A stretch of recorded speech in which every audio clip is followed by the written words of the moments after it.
अगर हमें भ्रम है कि इसमें भगवान नहीं है, इसमें भगवान, ये देवता सच्चे नहीं है, ये देवता सच्चे हैं, ये झूठे हैं, ये वो है, नहीं नहीं, परमात्मा सकल कण कण में रमा होगा। इसी प्रकार से हमारे शरीर का मंजन, हमारी भावना, आत्मा की स्थिति बिल्कुल इनसे परे हो गए। हमने सील, संतोष, क्षमा और सत्य का पालन कर रहे हैं कि पानी तेरा रंग कैसा कि जिसमें मिला दो जैसा। सील का मायना हमें सर्वदा संतोषमय जीवन व्यतीत करना है।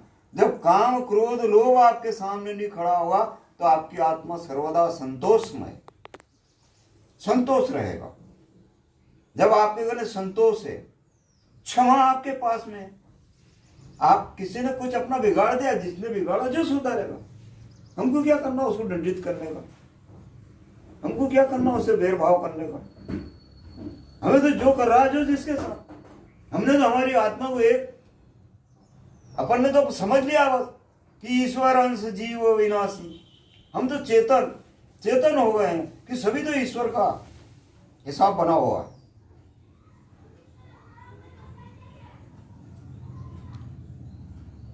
सारे भ्रमों का त्याग कर दिए और परम ज्ञान के घोड़े पर सवार हो जाइए कि जो भी कुछ है, ये गुरु जी ने जो नाम दिया है, ये नाम के अंदर ही परमात्मा विराजमान है।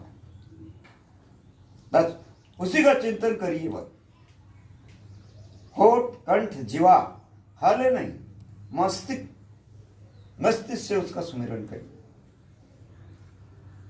अपना एक स्थान बना लीजिए कि रोज उठ करके नहा धो करके लेट गए और हमें यहां से ध्यान प्रारंभ कर दिया। अगर हम नित्य नित्य ध्यान करेंगे, नित्य, किसान है हम, खेती करते हैं, देखो अभी फसल बो दी हमने, अब इसकी जैसी मेहनत हम करेंगे ऐसी फसल पक के हमारे सामने आ जाती है। मृता भूमि के अंदर हमने बीज बोया, ये भी 6 महीने में हमको फल दे देगी। ये जीवित भूमि, जागृत भूमि हमारा शरीर, अगर इससे हम चिंतन करें तो ये नहीं देगा फल क्या। ठीक है 6 महीने में नहीं मिला, अरे 12 महीने में तो मिलेगा। अगर हमारा नियम अटल है, नियम अटल होगा तो हमारी फसल अवश्य पकेगी।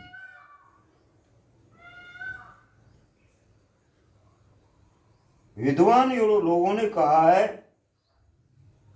कि सत्य ही नियम है। हमारा नियम अगर परिपक्व है तो उसको कोई नहीं टाल सकता है। देखो दीपावली का एक त्योहार आया, सुदामा जी तो एक पूरी तरह गरीब वर्ग के दालदरी व्यक्ति थे। भोजन मिल गया तो कपड़ा नहीं मिलता, कपड़ा मिल गया तो जूते नहीं मिलते। तो उनकी पत्नी कहने लगी उनसे कि देखो दीपावली का पर्व आ रहा है और अपने घरे कुछ भी नहीं है, सब जने देखो कितनी खुशी मनाते हैं, क्या हमें अधिकार नहीं है खुशी मनाने का? तो सुदामा जी ने कहा कि है तो सही कि आप भगवान जैसे आपके मित्र और फिर दुखी। चलो ठीक है, मित्र से नहीं मांगना, उनकी धरोहर और उनके लिए। बाकी आप दीपावली की तैयारी के लिए मैं आपको कुछ रकम देती हूं। सुदामा की पत्नी ने कहा मैं आपको एक रकम देती हूं, उस रकम को लेकर के आप काशी जाइए। काशी में राजा नेमिशरण का राज है और राजा नेमिशरण उनके काशी में जो भी आया वो बिगड़ व्यापार किए जा नहीं सकता है। अगर काशी में उसकी सामग्री की बिक्री नहीं हुई तो वो खुद खरीद लेते। इसलिए अपना आप, मैं कुछ सामान देती हूं, उससे आप काशी लेके चले जाइए। वहां बाजार लग रहा है दीपावली के पर्व का, तो आप बेचिए तो अपनी दीपावली अच्छी मनेगी। तो सुदामा ने कहा कि ठीक है। सुदामा की पत्नी ने अपना घर झाड़ा पूरा और सारा दालदर एकत्रित किया। कचरा कूड़ा धूल जो भी थी उसको एकत्रित करके और उसकी पत्नी ने एक पुतला बनाया, अच्छा छोटा पुतला बना दिया। और सुदामा जी से कहा कि लो इसे आप काशी के बाजार में ले जाके बेचिए। तो सुदामा कहने लगा ये दालदर के पुतले को लेगा कौन? कि आप तो वहां के राजा नेमिशरण का नियम है,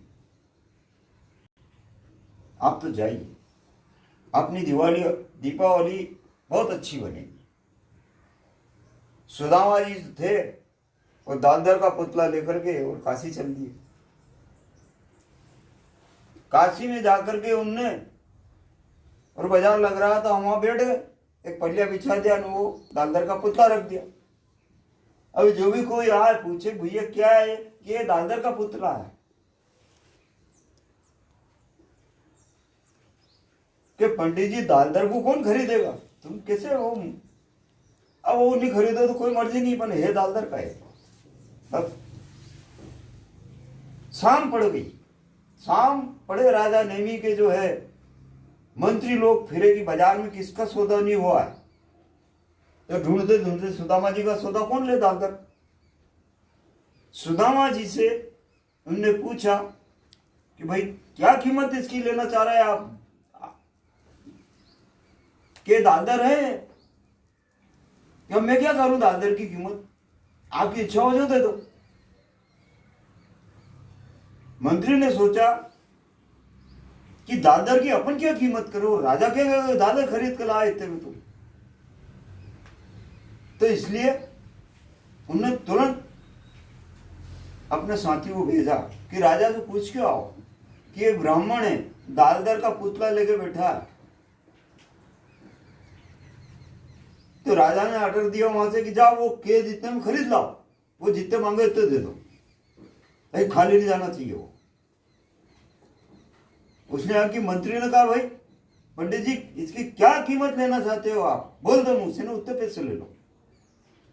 तो सुदामा जी बोले मैं कीमत नहीं करूंगा, कीमत आपकी इच्छा हो तो मैं कीमत नहीं करूंगा। तो मंत्री ने सोचा इसकी कीमत क्या दूं इसको मैं, क्या आपकी इच्छा हो जो दे दो।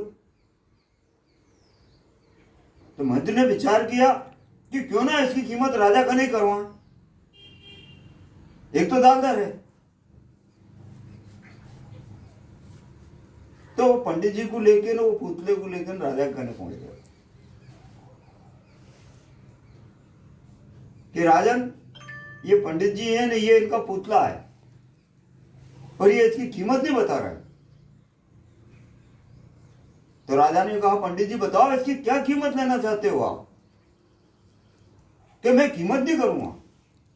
तो राजा ने कहा मंत्री से कि खजाने पे ले जाकर के इसे छोड़ दिया जाए, इसकी मर्जी पड़े जितना ले, इसे तू इतना ले जाएगा और क्या करे। तो सुदामा को ले जाकर के खजाने पे ले जाकर छोड़ दिया और कहा सुदामा से तुका इतना असर पियों का गठड़ा बांध के और घर आए, पत्नी को दी चकाचक दिवाली। इसी प्रकार से अगर हमारा नियम अटल है, सत्य है, रोज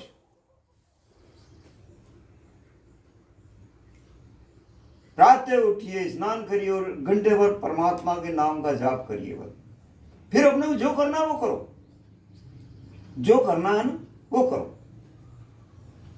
हमारी मानवता हमारे साथ है। अगर हम भगवान का चिंतन करना हमने डेली चालू कर दिया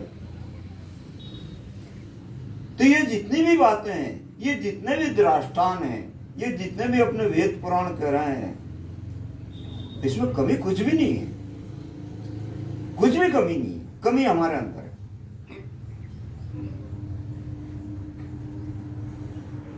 इसलिए आज गुरु पूर्णिमा है, आज से अपना नियम रोज रहा जो हो रहा। बाकी हमें प्रातः उठ करके नित्य भजन करना है। ठीक है, 3 ही टाइम की संध्या हम गृहस्थ आश्रम में अगर हम भेजी है और कुछ नहीं कर सकते हैं तो प्रातः, मध्याह्न और शाम 3 ही संध्या हमें साधना है। अगर हमसे 3 नहीं सदी तो 2 तो साधो। प्रातः भी चिंतन करिए, संध्या भी चिंतन करिए। क्यों ना हमारे पास दुख, कौन सा दुख, तकलीफ, मुसीबत, हमारे पास कुछ नहीं। एक दालदरी भी जो है 80 रुपयों के खजाने पे जाके बैठ सकता है। एक दालदरी।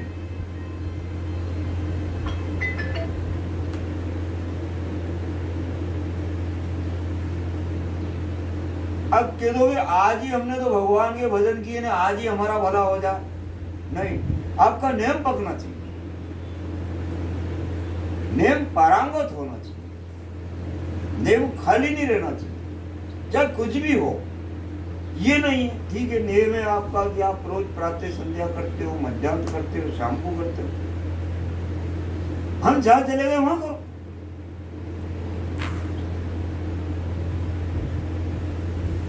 क्या मैं तो रतलाम काम आ गया, रतलाम में बैठ के करो।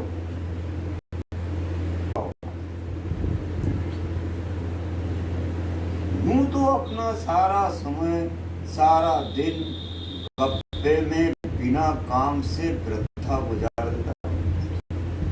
अपने लिए कुछ नहीं कर रहा है।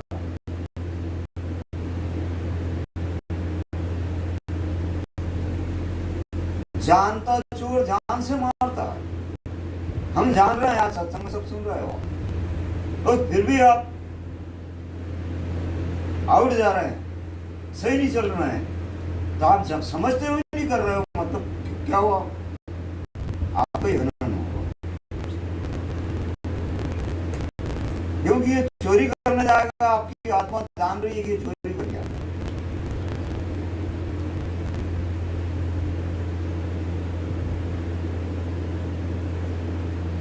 छल, कपट, चोरी, असत, झूठ,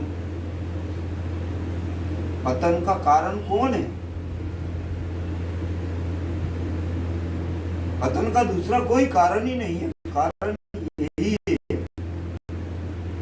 तो क्यों अपना पतन आप ही करें? जो विद्वान ने लिख दियो छठी रात को हम राय घटे ना तिल दे। अरे तू तो बोले ना, तो होगी ना घट,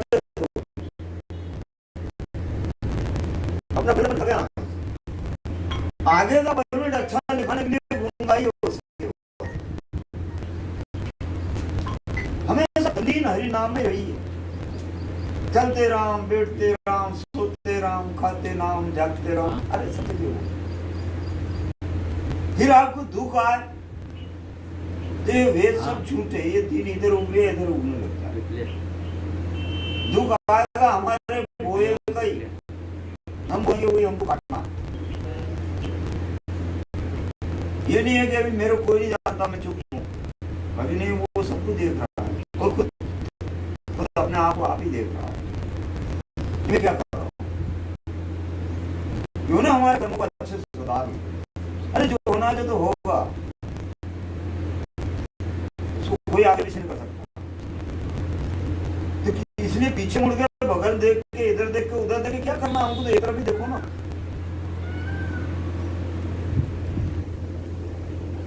ये कर्मिष्ठ आंखों को बंद करिए और ज्ञान चक्षु को खोलिए। वही इसके अंदर भी बैठा हुआ है। ये नेत्र कर्मों को देखते हैं, तो वो नेत्र कर्मों को नहीं देखता हुआ, अंदर से सत्यों को देखता है। तो उस नेत्र को खोलिए, आपस प्रयास करिए, युक्ति लगाइए, नियम बनाइए। आप तो अपने पक्के नियम को बना करके और इसको काशी में ले जा खड़ा करो। सत्यवादी राजा सही बोलता है, सही देता है। नियम के अटल बनिए आप। अगर आपका नियम अटल है, कुछ नहीं होगा कोई से।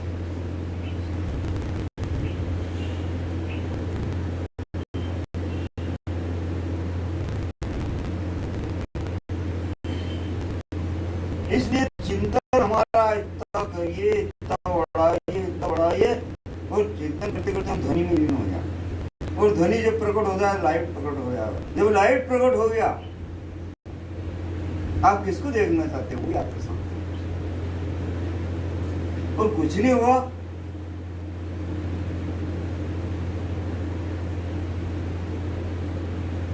फिर कुछ नहीं होगा, फिर हमारा जीवन व्यर्थ है। मानव अधिकार से हम वंचित हो जाएंगे, 84 में चले जाएंगे। कौन रोकेगा? 84 की रोड तो हम बना रहे, रोकने वाला परमात्मा आएगा क्या? और हम तो 84 सबको काट के परमात्मा की रोड बना रहे, क्या चाहिए? फिर कौन आएगा रोकने वाला? कोई रोकने वाला? अटल रोड बनाना है, अच्छी रोड बनाना है, साफ सुथरी रोड बनाना है, कचरे डालने को अलग हटा देना। ये सब मायाओं के कचरे हैं, झूठ, छल, कपट, धोखा। देखो सबरी भीलनी थी, अशुद्ध जाति की, लगी उसके मन में ये था भगवान एक दिन मेरे यहाँ जरूर आएंगे। रोज झाड़ू लगाती, यहाँ से वहां तक रास्ता पूरा झाड़ती वो कि इससे तो भगवान आएंगे, कभी के ताल को काटा नहीं लग जाए। कितनी लगन थी उसे, रोज झाड़ू लगाई, तो भगवान को जाना पड़ा। ऐसे अपन भी रोज झाड़ू लगाओ, उस राम नाम की झाड़ू लगाया करो। आप आपके साथ में, आपके पास में खड़े हैं, ये नेत्र नहीं देख रहे हैं, वो दूसरा नेत्र देखता है। उसकी कोशिश करो, आप उसको खोलने की कोशिश करो।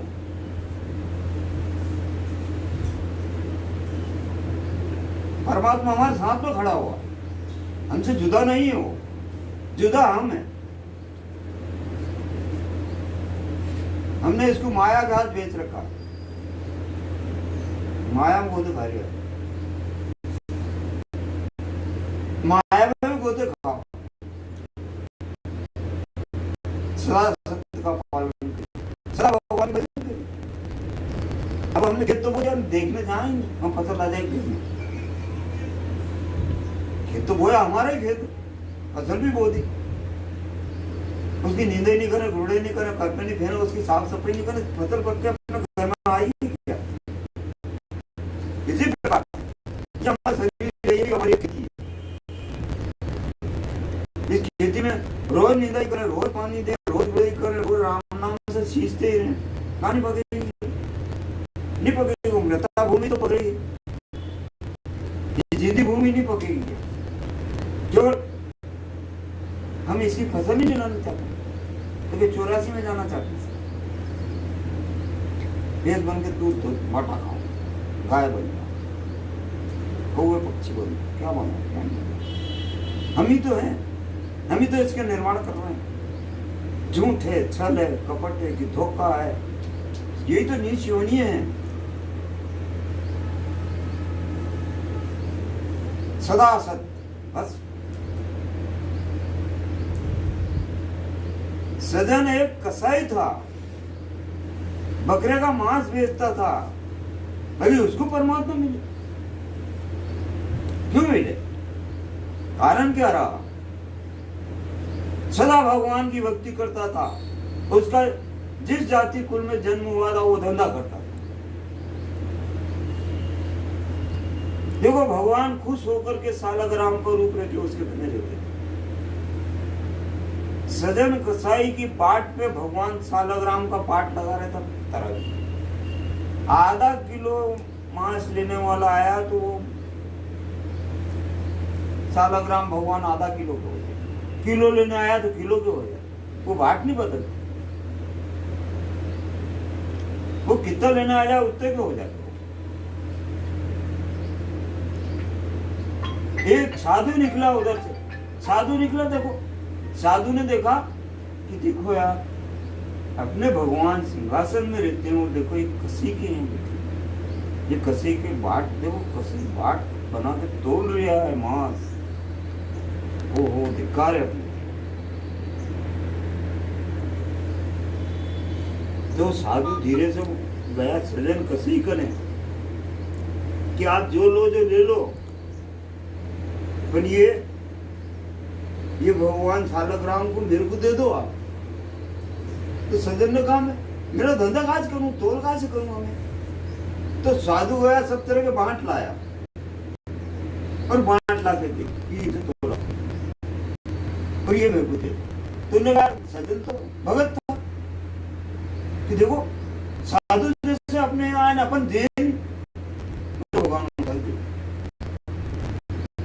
अब भगवान को ले जाके उसे गंगा जी में को प्रकट करके नहीं रहा कि देखो अभी तक ये कसी में बड़े हुए थे और अब कसी वाला से छूटे भगवान को समर समर ला के चाहे करके तो फिर अपने ला करके तो उनके पूजा पाठ अभिषेक किया।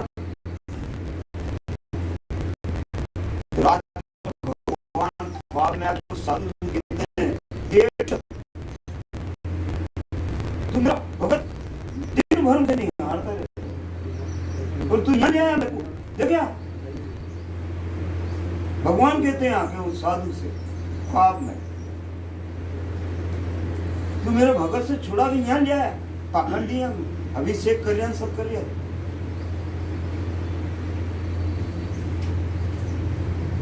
तो पीछा साधु को ले जाकर क्षमा मांग के देके आना।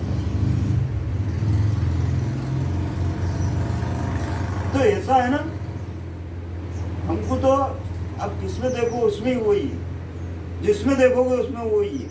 वेश्या गणी का वेश्या थी गणी का, रोज पर पुरुष भोग करती थी, लेकिन फिर परमात्मा मिले उसे।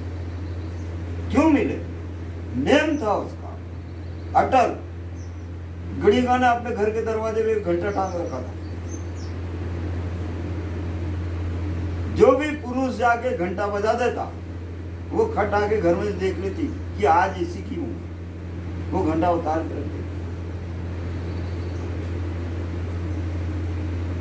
एक दिन गणिका का घंटा आके कुड़ी ने बजाया। गणिका ने घंटा उतार करके और अपने घर में लाके रख लिया। अब उसने देखा कि कुड़ी शरीर चूरी है ऐसा, बाकी उसका नियम था वो है कुड़ी है, लेकिन आज तो इसकी पत्नी बन के रहना मुझे। अब बार बार उसका रात में दूसरा आठ घंटा बजा दे, वो देखे नहीं ये वो नहीं, किसी को स्वीकार नहीं करा, टालती रही। उसका नियम था 12 बजे रात्रि तक का इंतजार करना। एक से एक राजकुमार बन बन करके भी भगवान चले गए उसके, क्योंकि उसने स्वीकार नहीं किया। और 12 बजे का समय आया ना, वही कोड़ी बन के ना हाजिर हुए ना, और खट से घर में फर्म पे ले जाएंगे।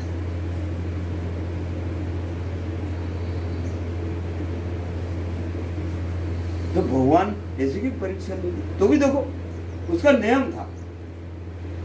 हमारा अगर नियम है ना, कौन काट देगा? है कोई काटने वाला? तो नियम बनाने में अपने आड़ा कौन आ रहा है यार? ये मेरे को कह दो, मैं उसको आड़े को अलग हटवा। कौन आ रहा आड़ा? कोई आड़ा नहीं आ रहा। सब काम के लिए तो उसको फुर्सत, चिंतन करने के लिए उसके पास तो वो उसके अंदर को फुर्सत है। आपके अपने आया कब आपको सुख मिलेगी, शांति मिलेगी, समृद्धि मिलेगी? कैसे मिलेगी? सुख में सुमिरन ना किया और दुख में किया है याद, और मालिक ताही दास की भी कौन सुने भैया। फिर उसे सुमिरन क्रिया सुनने वाला कोई।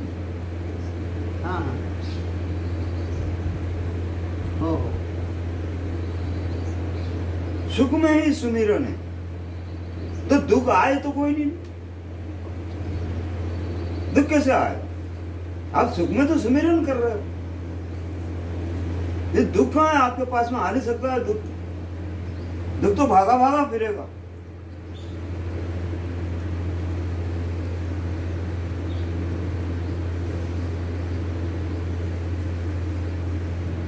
हमें अच्छा नियम बना लेना चाहिए, रोज सुख में सुमिरन चलू को, बस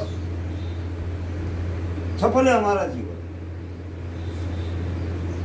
और सुमिरन नहीं करो तो आज जो कर रहे कर ही रहे, कुछ नहीं होगा। जीवन को सार्थक बनाना है तो हरि का चिंतन करिएगा। सब करना यूं थोड़ी कि सब